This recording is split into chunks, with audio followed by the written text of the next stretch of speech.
கண்டிப்பாக செவ்வாய்க்கிழமை தெய்வ வழிபாடுகளுக்கும் அன்னதானத்திற்கும் முக்கியத்துவம் கொடுப்பது மிக மிக முக்கியம். துளாராசிக்காரர்களுக்கு பெற்றோர் பெரியோருடன் மனத்தாங்கல் கூடாது.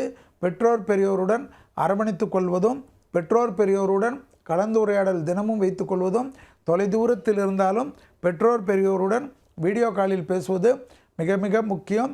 விரயங்கள் அதிகமாக இருப்பதனால் அனாவசிய விரயங்களை தவிர்த்து கொள்வதற்கு புதன்கிழமை மதியம் 1 மணிலிருந்து 2 மணிக்குள் சாப்பாடும் ஒரு எலுமிச்சைப்பழ ஊறுகாவும் ஒரு ஏழை எளியோர்களுக்கு கொடுக்க அல்லது பசுமாடுகளுக்கு உணவளிக்க விரயங்களிலிருந்து பாதுகாப்பை ஏற்படுத்தி தரும்.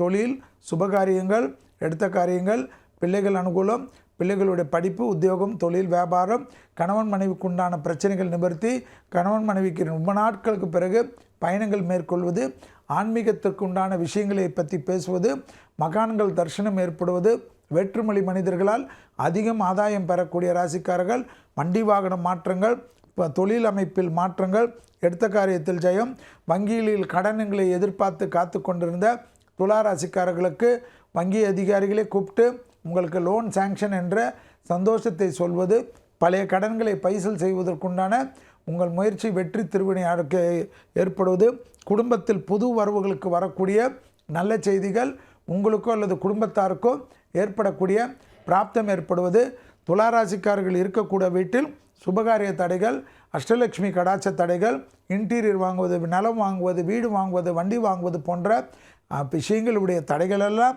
நிவர்த்தி ஏற்படும். கால்நடை வளர்ப்பில் துளாராசிக்காரர்கள் திடீரென்று விவசாயத்திலும் கால்நடை துறையிலும் இறங்கக்கூடிய பிராப்தம் ஏற்படும்.